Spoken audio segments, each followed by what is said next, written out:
Olá, sejam bem-vindos. Eu sou André Sobreiro e esse, como vocês vão ver no banner agora, estou terminando de regular o meu som aqui, é o 13º encontro para estudo desse texto extraordinário de Allan Kardec, que é o Controle Universal do Ensino dos Espíritos. Se a gente for usar o termo correto, né, o título correto, nós vamos nos lembrar que o verdadeiro título é Autoridade da Doutrina Espírita e Controle Universal seria um subtítulo, mas como a gente vem discutindo nos encontros anteriores, e vocês estão vendo mais ou menos aí um vídeo por semana, em média, né, nas últimas publicações, esse título, ou esse subtítulo, Controle Universal do Ensino dos Espíritos, já está consagrado no movimento, então não vale a pena a gente arrumar essa confusão e querer corrigir título, não tem necessidade nenhuma. Então vamos desse jeito mesmo, tá tudo certo, e esse é o 13º encontro para discutirmos esse texto. Só para lembrar, caso você não tenha feito ainda, se inscreve aí no canal, passa esse vídeo para frente, não como verdade, não como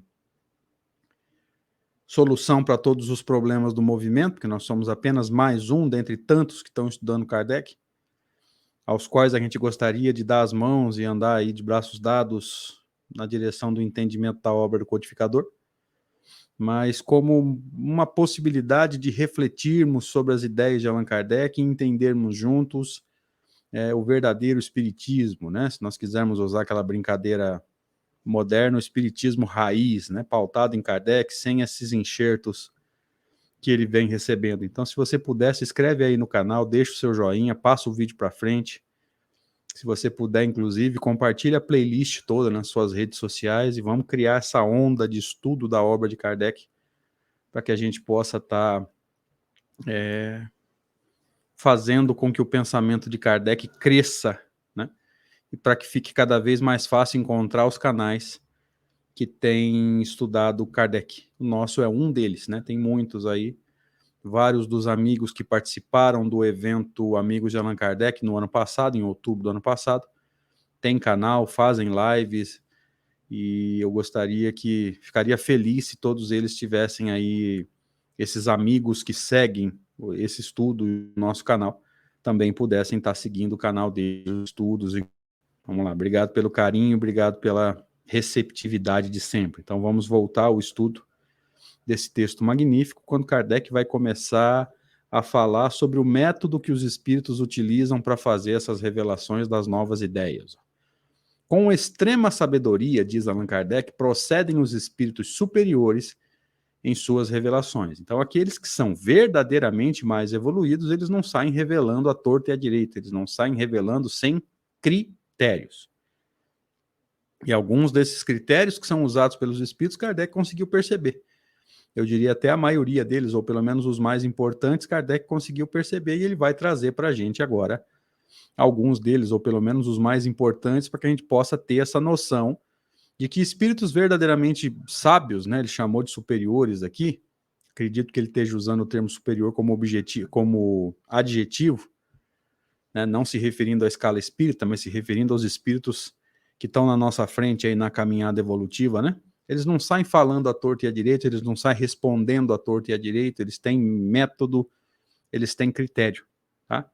Espírito que responde tudo, e mesmo nós encarnados, aí se sairmos respondendo tudo, se não tivermos a humildade e a sabedoria de dizer não sei, não entendo, não consegui entender isso, a gente vai se colocar numa posição de sábio, a gente vai querer se colocar numa posição de guru, e eu particularmente não gosto muito disso. Não que eu queira julgar as pessoas, não tenho nada com a vida delas, mas eu acho que se a doutrina espírita traz esse conhecimento coletivo, filtrado, e Allan Kardec diz que o individual não tem força sobre o todo, a gente precisa estar atento a esses critérios, tá? Mas vamos voltando para o texto aqui. Então, com extrema sabedoria procedem os espíritos superiores nas suas revelações, não atacam as grandes questões da doutrina, senão gradualmente, à medida em que a inteligência se mostra apta a compreender verdades de ordem mais elevada. Se quisermos citar alguns exemplos aqui, a inexistência do céu, do inferno, dos lugares de punição, a necessidade de você e eu entendermos que o sofrimento se dá pelo de que forma ou como nós estamos e não onde nós estamos, né? Essa é uma das verdades que foram desmentidas aí pelo conhecimento espírita, e poderíamos abordar muitas outras, né? O perispírito, aspectos da imortalidade da alma, enfim, poderíamos citar vários exemplos aqui. E quando as circunstâncias se revelam propícias à emissão de uma nova ideia. Esse exemplo que nós citamos, da não existência não só do inferno, mas dos lugares de punição, é um caso típico, porque muita gente já estava em condições, mesmo antes da doutrina espírita, mesmo não sendo espírita hoje, já está em condições de entender que o Deus de amor, o Deus perfeição absoluto, Deus inteligência suprema, ele não pode pegar o pecador, que é o que mais precisa de ajuda, e colocar num lugar de punição sem remissão, né? Sem abrir a porta para o arrependimento. Porque foi pregado o arrependimento no chamado Novo Testamento, e qual é a necessidade ou qual é a utilidade de você se arrepender se você não vai sair do inferno? Você não vai sair desses lugares de punição. Então, a doutrina das penas eternas, ela cai, ou pelo menos eterna no sentido absoluto, né, de não ter fim, ela cai quando se pensa que Deus é um Deus de amor e que sempre vai deixar para o pecador, para aquele que cometeu um crime, para aquele que cometeu um erro, para aquele que cometeu uma infração à lei de Deus, uma porta aberta para o arrependimento. E o Livro dos Espíritos nos traz isso claramente, né? Deus nunca fecha, o bom pai nunca fecha ao seu filho a porta do arrependimento, porque a punição eterna, no sentido absoluto da palavra eterna, ou seja, uma punição que não tem fim, ela fecha absolutamente a porta do arrependimento. Então, se eu estou no inferno, para que me arrepender se eu não vou sair de lá de qualquer forma? Então, caem esses dogmas que nós já estamos amadurecendo, e mesmo não sendo espíritas, a gente já está em condições de entender que não pode ser assim. Mas vamos voltando para o texto aqui, para ir discutindo novos trechos, né? Por isso que logo de princípio não disseram tudo. Veja, gradativamente, o próprio ciclo de construção de O Livro dos Espíritos levou um tempo. Deixa eu terminar de ler esse trecho aqui que eu trago isso para vocês. E tudo ainda hoje não disseram, jamais cedendo à impaciência dos muito afoitos que querem os frutos antes de estarem maduros. Veja, a gradatividade da revelação da obra de Allan Kardec nos prova isso. E a gente vai se lembrar da introdução do livro O Céu e o Inferno, uma introdução que só tem na primeira edição. Então, se você for, por exemplo, a Kardecped, muitos dos amigos que acompanham esse estudo aqui sobre o controle universal visitam com muita frequência a Kardecped, você vai baixar lá a primeira edição do livro O Céu e o Inferno e vai perceber que nessa primeira edição existe uma introdução que por algum motivo Kardec ocultou das edições seguintes. E é uma introdução que traz informações fantásticas. Ele vai dizer, por exemplo, que o Livro dos Espíritos fecha o ciclo de construção da base da doutrina espírita. Então, até março de 1860, lembrando que em março de 1860, Kardec lança a edição definitiva do Livro dos Espíritos, que é essa que nós temos, com 1018 ou 1019 questões, vai depender da editora, tá? E aí eu fico pensando, peraí,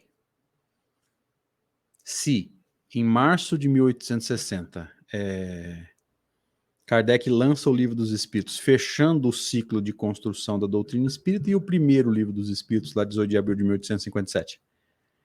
Na verdade, entre 1857 e 1860, acontece o quê? O ciclo de construção das bases da doutrina espírita. Então veja que o primeiro Livro dos Espíritos, em 18 de abril de 1857, marca o quê? Marca o início do ciclo de construção.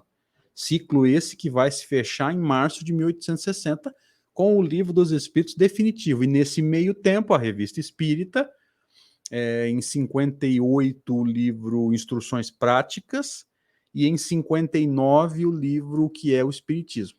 Então veja que esse ciclo, com o Livro dos Espíritos, o Instruções Práticas, o que é o Espiritismo e os números da Revista Espírita até março de 1860, isso tudo consta desse ciclo de construção das bases da doutrina espírita. A partir de O Livro dos Espíritos, março de 1860, versão definitiva, que é essa que nós temos em casa, com 1018 ou 1019 questões, começa a expansão daquilo que já estava nas bases. Você vê que no ano seguinte surge o Livro dos Médiuns, expandindo o livro 2. Daí 2 anos, na verdade em 62 a versão definitiva do Livro dos Médiuns, em 64 nasce o Evangelho segundo o Espiritismo, expandindo o livro 3. Em 65, o Céu e o Inferno, expandindo o livro 4. Em 68, a Gênesis, expandindo o livro 1, ou primeira parte. Então veja, foi gradativo. E quando esse texto foi escrito, vamos nos lembrar que nós estamos aqui em 1864, ele foi publicado primeiramente em abril de 64. Depois foi publicado quando do lançamento de O Evangelho segundo o Espiritismo. Por isso que é a foto do Evangelho que está aí no slide. Em abril de 64, não haviam dito tudo ainda. Lembre-se, na Revista Espírita, o texto foi publicado praticamente igual em O Evangelho segundo o Espiritismo, mas nós estamos usando como data de referência abril de 64. Então ainda viria o Evangelho segundo o Espiritismo, ainda viria o Céu e o Inferno, ainda viria a Gênesis.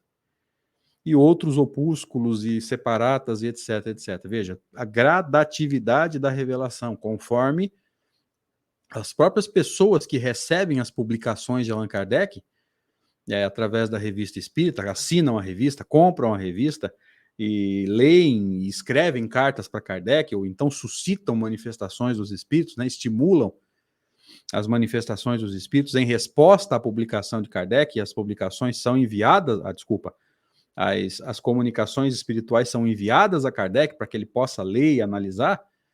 Tudo isso vem gradativamente, ou seja, respeitou-se muito o tempo, não só de Allan Kardec, mas o tempo também das pessoas que iriam ler esses textos e iam enviar essa repercussão para Allan Kardec. Então veja que tudo isso tem uma lógica. Os espíritos superiores, verdadeiramente superiores, não é pseudo-sábio se dizendo mentor de médium, mentor de casa espírita, nós temos bastante disso, infelizmente. Os verdadeiramente sábios são extremamente prudentes, extremamente metódicos nesse processo de revelação de novas ideias. Mas vamos voltando para o texto e Kardec prossegue. Fora, pois, supérfluo pretender adiantar-se ao tempo que a providência assinou para cada coisa, porque então os espíritos verdadeiramente sérios negariam o seu concurso. Veja que essa tentativa de atropelar, a tentativa de passar na frente, essa tentativa de desrespeitar esse cronograma do alto, Kardec fez referência, inclusive, à providência divina, portanto, um cronograma divino, um cronograma de Deus, através de Jesus, através de Kardec e dos espíritos superiores, não poderia ser desrespeitado. E a tentativa de desrespeitar isso já afasta os espíritos superiores e atrai para si, pelo processo de simpatia, ou seja, eu quero atropelar, eu quero saber tudo, eu quero saber antes do tempo, eu quero saber. E esse eu quero saber, eu não quero saber se está no tempo, se não está, me fala aí, atrai que tipo de espíritos? É óbvio que pelo processo de simpatia, os espíritos menos evoluídos vão aproveitar essa aflição, essa ansiedade para tomar a mão do médium, o aparelho mediúnico do encarnado, para suscitar ideias pessoais. Então veja que esse processo de querer atropelar já abre portas pelo processo de simpatia para os espíritos sistemáticos. E Kardec vai prosseguindo aqui. Os espíritos levianos, pouco se preocupando com a verdade, a tudo respondem. Nós vamos nos lembrar do Livro dos Médiuns, quando é dito para Kardec, eu não me lembro se é por Erasto, quando Kardec, no caso da fêmea de Pintacilgo, né, que morreu, que desapareceu, e determinada reunião mediúnica aí evoca a fêmea do passarinho, parece brincadeira, mas é verdade.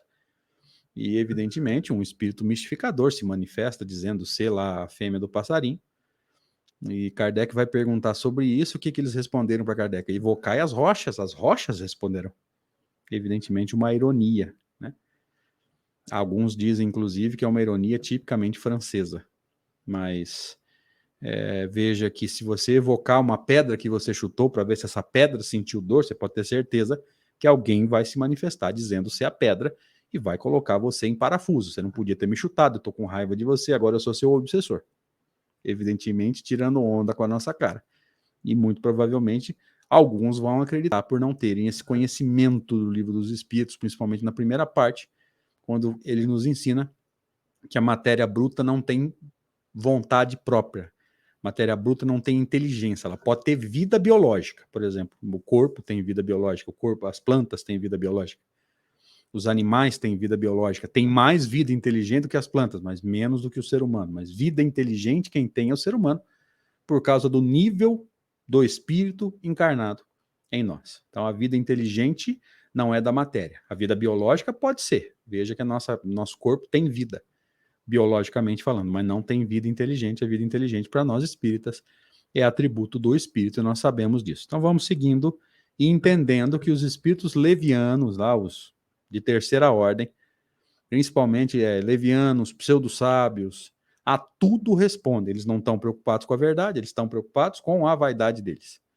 Kardec prossegue. Daí vem que sobre todas as questões prematuras há sempre, ele disse sempre, respostas contraditórias. Ou seja, se você encontrar 10 respostas, as 10 vão falar coisas diferentes. Então não tem como você fazer a filtragem e encontrar aquele ponto comum entre as 10. Sempre vai ter problema e a filtragem vai ficar impossível. Ou seja, vai ter que deixar quase tudo de lado, se não deixar tudo de lado. E nesse ponto, queridos, eu peço a permissão de vocês para dizer que nesse caso não tem como você ficar procurando o lado positivo, tá? Para critérios científicos não tem essa coisa de vamos aproveitar isso aqui, tá um pouquinho duvidoso, mas vamos ser caridosos, né? Vamos procurar o lado positivo. Para critérios científicos não tem isso, ou serve ou não serve.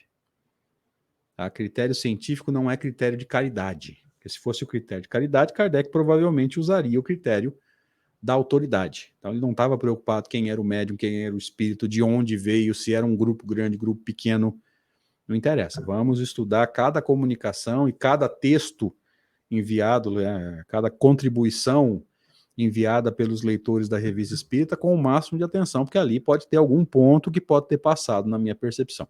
Por isso que nós temos pedido.